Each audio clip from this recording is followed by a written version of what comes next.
Jay Robinson, my God, at 18 years old. Broadway, your debut on Broadway with Boris Karloff. Tell me about that. Well, it was extraordinary. I had made up my mind to be an actor at age 15. My mother had been a Broadway dancer in the 1920s. And at 18, I had an opportunity to read for a role in a play called The Shop at Sly Corner. Right. And Boris Karloff was the star, and playing a Cockney blackmailer. And anyway, got the part. We opened at the Booth Theater January 18th, 1949. I was all of 18. At 18. And had a big success playing this little fiend. You were a producer also. Producer a couple of plays later. I did did a play called Gaydon with Fay Bainter later in 1949, playing the title role at the Plymouth. And then I produced a play called Buy Me Blue Ribbons at the Empire Theater, the great historic old Empire Theater. And so many... Jay, tell me something. Studied Shakespeare?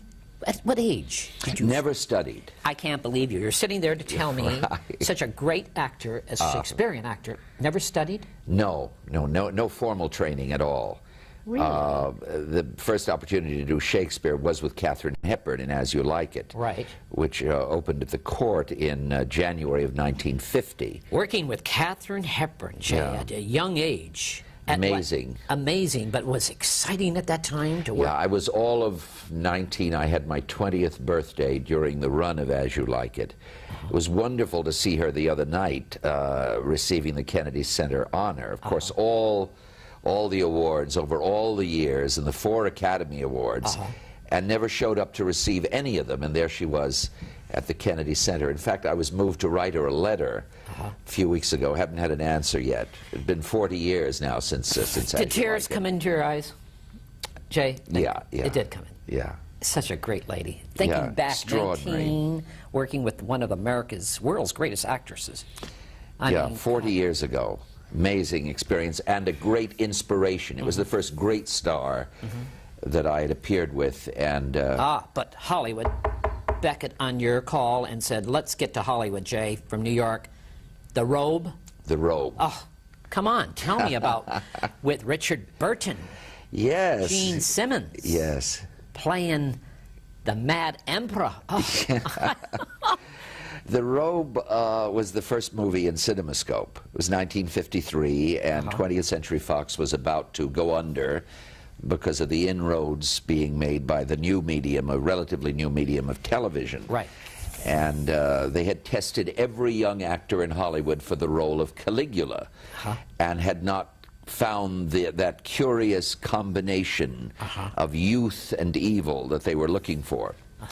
So I was out here on holiday, really, and I called an agent, Peter Shaw. I was married to Angela Lansbury. Right.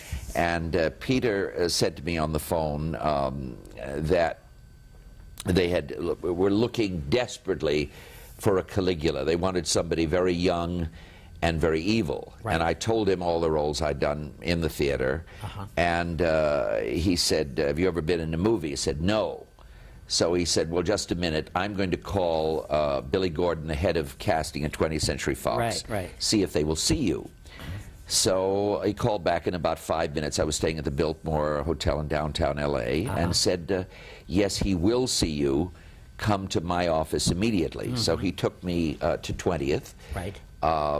Later, Billy Gordon told me, some years later, that sitting across the desk from him in his office, he could see the horns protruding from my forehead. I mean, I assumed the role of I knew nothing about Roman history, but I knew that The Robe had been a massive bestseller by Lloyd C. Douglas, and this was Richard Burton's, only his second movie.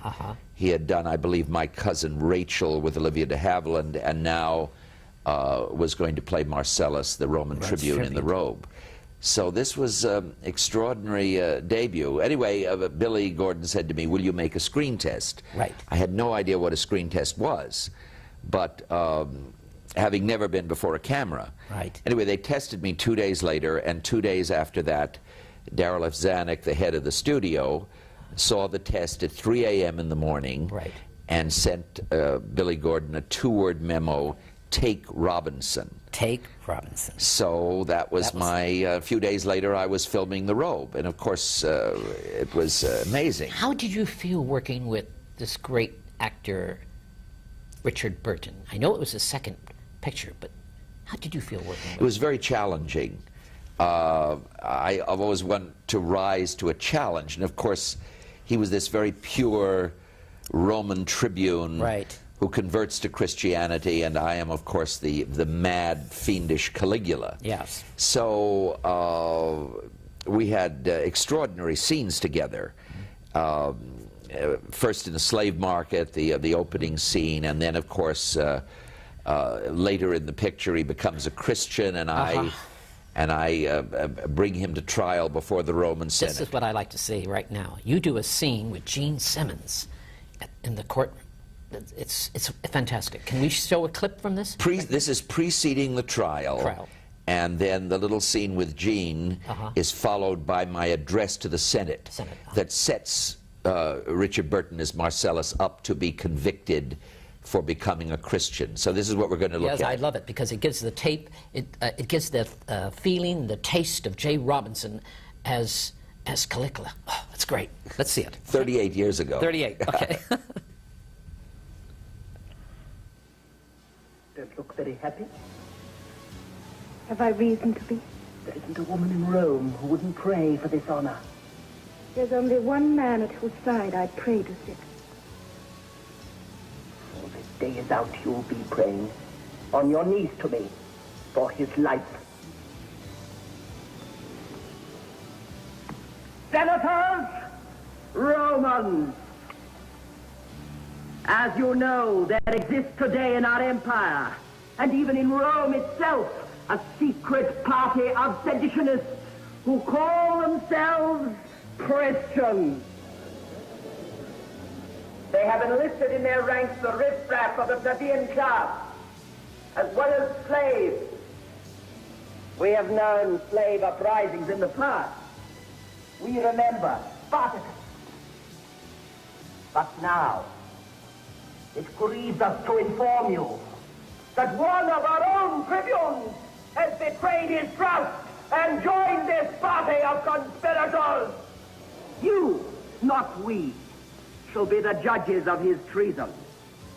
Bring in Tribune Marcellus Scallio.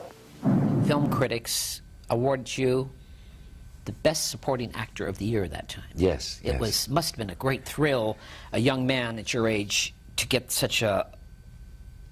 What did you think about that? Well, it was a real head-turner. Of course, when one is young, one tends to believe everything. Did you believe yourself as Caligula when you did throughout the whole film, Jay? You have to, because I feel, talking to you right now, Yes.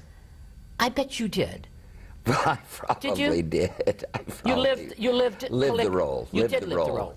Well, of course, I did The Robe, you see, and then the response was so extraordinary. You have to understand, I mean, today we see all of these bizarre things on the screen and the music videos and the rock groups and everything, but I was David Bowie dropped into the 1950s. You're right. I was a bizarre creature in the middle of all these straight arrows. I mean, the young leading men of that time were Robert Wagner, Jeff Hunter, Tab Hunter, and so, I mean, all kind of clean-cut, all-American boys, and here I was the same age, say, as R.J. Wagner. He was doing Prince Valiant, and I was playing Caligula. And then you did another one with Susan Hayworth and Victor Mature. Well, we did the sequel. The sequel? Well, the sequel to The Robe. They didn't call it a sequel in those days because the word sequel was absolutely verboten. Right. So, I mean, today, if it were done, it would be called The Robe 2, I'm sure. But then it was called Demetrius and the Gladiators. Demetrius and the Gladiator. And the catchword for the publicity was, the phrase was, the movie that begins where the Robe left off. Right, right. So, and of course, the Robe was an enormous success. It was. Opened the first CinemaScope film, the first film to be done with stereophonic sound. Right. Opened at the Roxy Theater in New York. Did you go? No, not to the Roxy. Where'd you? But I went to the Grauman's Chinese premiere on September 24th, 1953, with Anne Bancroft. You went with as her? my date for the evening. And to show you how much the I was living the role of Caligula. At that time? I pulled up in a gold-plated Cadillac. Did you really? So. Anyway, every star in Hollywood was there. I mean, and everyone, well, the A-list, you Must know. have been a great thrill. It was an extraordinary evening. I mean, to see Barbara Stanwyck there, and Ginger Rogers, and, oh, I don't know, Joan Crawford, and Gable, and Ty Susan Power. Hayworth, come on, Susan Hayworth, one of my greatest actresses ever. You worked with her, and Demetrius. Well, she was wonderful. Susan Hayward was I want to show this. fantastic lady. This is from Demetrius and the Gladiator with Susan Hayward. Look at this. Can we look at that? Oh, wasn't she? What kind of really a woman was she? Very, very down to earth. Was she? Very real human being, very regular, and liked me enormously. And I liked her, and she called me Emp for Emperor. So we got on. We had wonderful scenes together in the film, and really made me feel, you know, very good working with her. Working with Susan Hayward, directors. Did she give them ideas? When did you Well, see she anything? had, of course, she was a major movie star at that time, and of course had a lot of power at the studio. I mean, not perhaps the way they do now, right? But she knew what she wanted to do as Messalina, and we just clicked.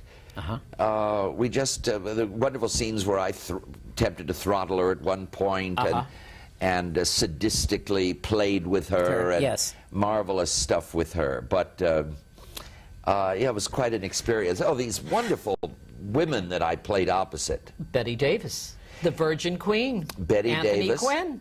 Right. Come on. Well, let me see. Betty Davis was the next one, and that was the Virgin Queen. Virgin Queen. 1955. And I played her favored courtier, Lord Chadwick, and we became fast friends during the making of the movie. There was a sort of a great rapport between us. She brought... What do you think that made it? What do you think Betty Davis and you made that rapport? What do you think? I don't know. I think she said to me, she said, "You're like me in that, you know, every line is an Academy Award." I mean, you know, my tendency always is to, you know, be rather larger than life, and I think that's why. Of course, Betty was always a little larger than life, but she brought her daughter B.D., who later, of course, wrote the book My Mother's Keeper many years later, but at that point she was a young girl. Brought her up to my house in Bel Air and to see my pet monkeys, and B.D. wanted to carry off one of the monkeys, and Betty wouldn't allow her to. But we just got on really well. And your house in Bel Air, getting back, the plated the plated car. I can't believe. Yeah, tell me about the parties Jay Robinson threw in Hollywood. You had Monty Clift there. You had all the big stars. Yeah, all the big stars. Rock Hudson. They all came to your parties. It was interesting. Recently, Marilyn Monroe, of course, came to the house, and James Dean, and Rock Hudson, and Montgomery Clift, Natalie Wood. And there was an article done on me recently and listed those five. And I thought, you know, it was strange. They picked those five people of all the thousands of guests that came to the house. But I thought at the time, isn't it strange they should select those five? They all died tragically. Right. So, and of course, I'm still here. Survivor. Yeah, survivor. You've had some tough times here in Hollywood, Jay Robinson. Yeah. You've had some tough times. Yeah. Tell me about some of them. I'd like you to tell me about the time you got arrested. For what? Well, really? We'll put this in the sort of the context of the time to sort of put it. This is set it 1958. 58. When the career did not, I mean, of course, there was extraordinary triumph in The Robe, and followed by an equal triumph in Demetrius and the Gladiators. Of course. Then I did the movie with Bette Davis, Virgin Queen. Then I did The Wild Party with Anthony Quinn. Right. And the final film was My Man Godfrey with June Allison and David Niven. Right. Anyway, but there was this great promise.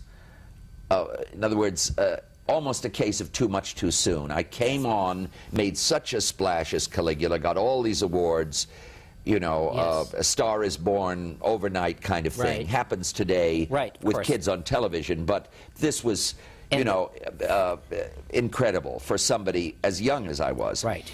When that promise, that extraordinary debut was not followed by equally great roles, when the Caligula, I mean, when roles of that stature did not materialize, I slipped into something that is now very commonplace, but in that era was not, which was the drug scene. Right. So experimented with various drugs, not so much I mean, more or less as an escape thing. Right. To get away from the pain and the suffering of the fact that I'd begun so brilliantly and then it didn't go on, you know, on that level.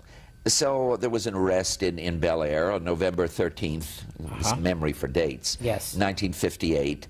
6 policemen from the narcotics squad burst into the big mansion in Bel Air and found a tiny quantity of something called methadone in my bathroom off the master bedroom.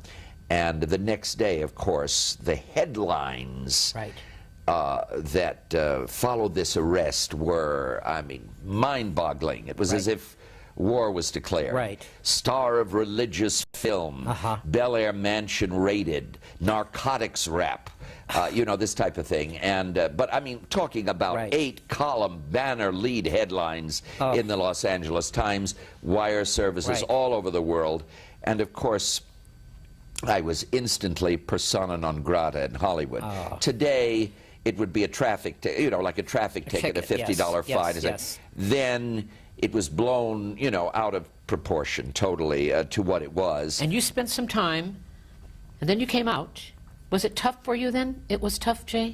Well, when it's a whole long story. There was kind of like a pariah thing in Hollywood for a few years. I went back to the theater, played some wonderful parts on the stage, then came back, and eventually had to spend a little over a year in prison on this little minor possession charge, which is incredible today. But it happened, and in a way, you know, ultimately it tends to kind of deepen you. And didn't you wrote a book, The Comeback? The Comeback. A very spiritual book of all who fell by the wayside. This is what Elizabeth Bette Davis is saying. Well, Betty, yes. Betty, this is very interesting. I wrote a book in Can I see this? That's it, called 1978, called The Comeback.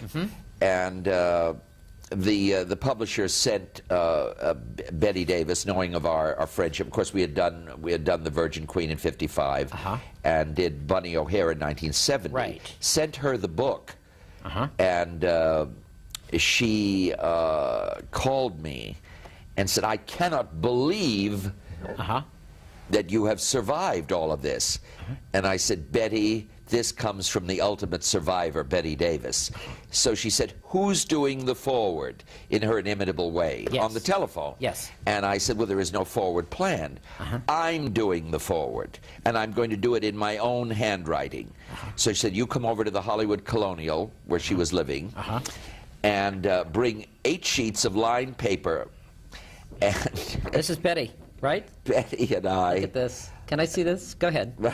Come on, finish. Betty and I in 1970, when we were in Albuquerque doing Bunny O'Hare. But anyway, she said, "Bring these sheets of paper over to my apartment. I will handwrite this forward, and this will be the way it goes in the front of the book."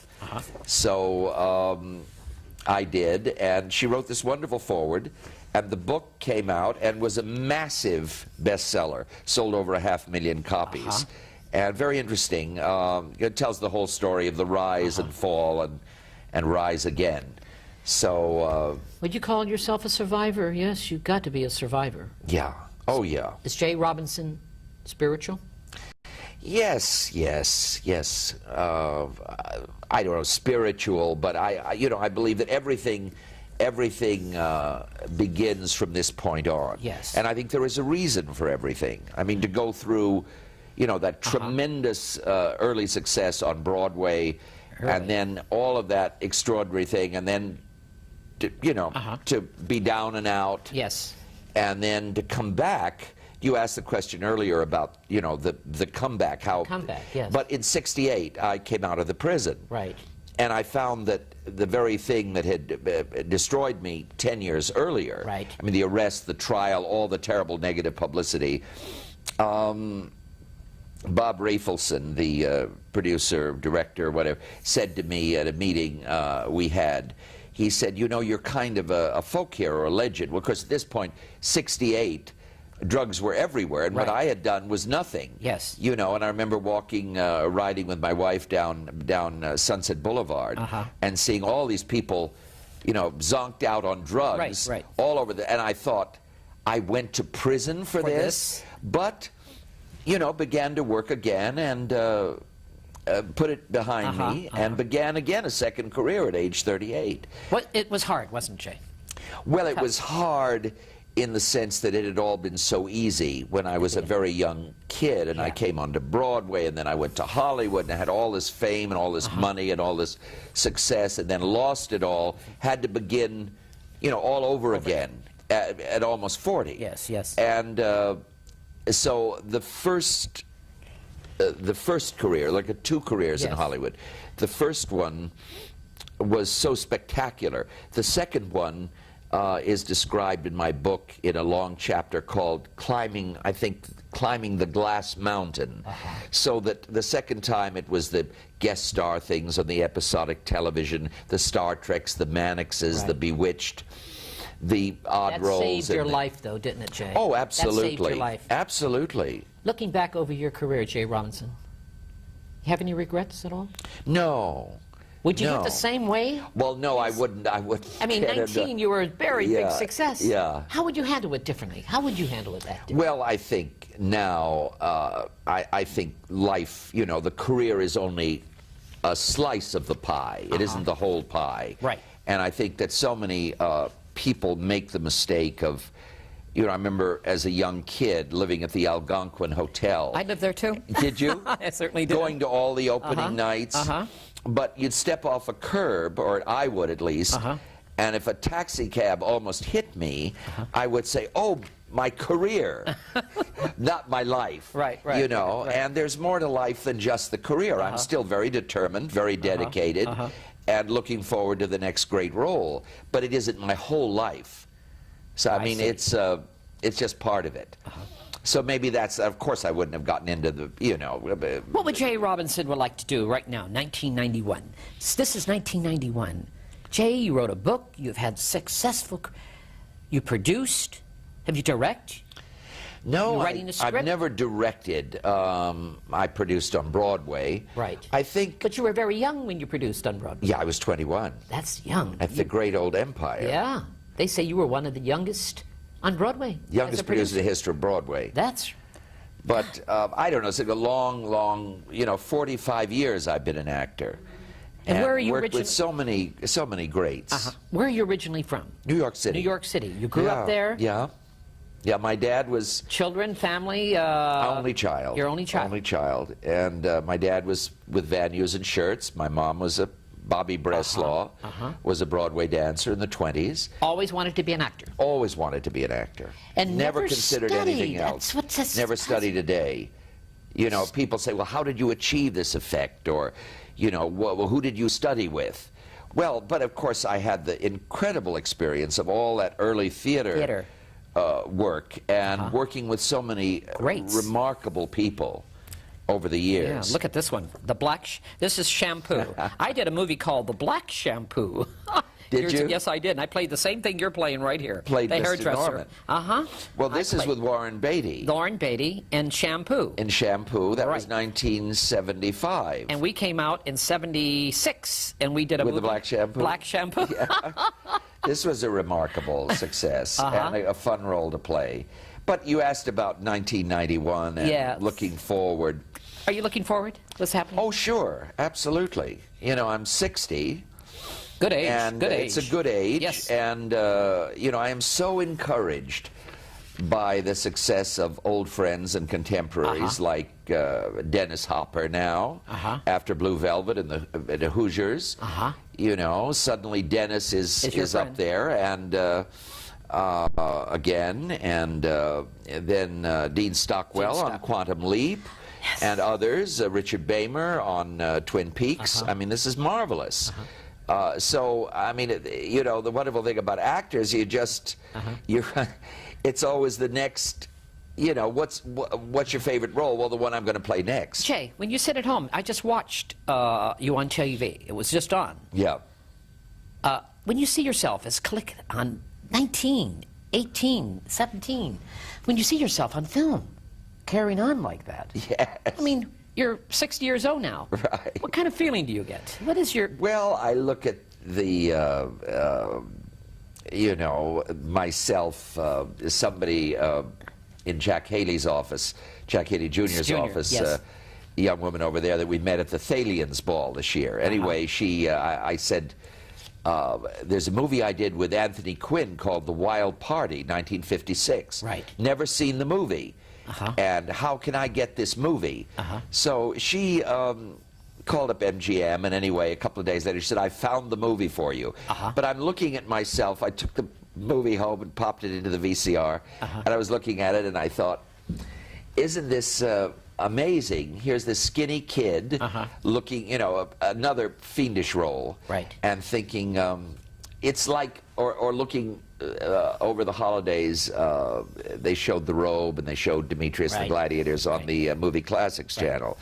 And I'm looking at this, and it's like looking at someone I knew once a long time ago. I cannot relate to the Jay Robinson of that time at all. I understand. You know, it's strange. Yes. You've been married how long now? 30 years. 30 years. Yeah. How'd you meet your wife?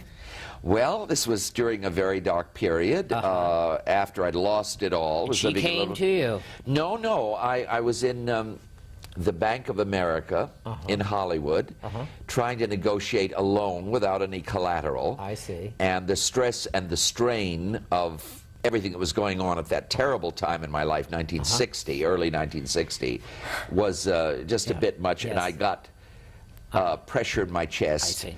And so the bank, the loan officer said, we better get you to a doctor. Turned out to be nothing. Went over there, and Pauline, my wife-to-be, was the nurse in the office. Oh, wonderful. And that's how we met. And we married a few days later. Children? We have one. One. Jay Paul, who lives in San Francisco. Actor? Oh, no. No, works in a law office there. Tell me about Betty Davis. Back it Yes. up. Betty Davis, one of the greatest actresses. Can you share a moment with me with Betty Davis, some of the great moments you can remember? Well, we were very close friends, and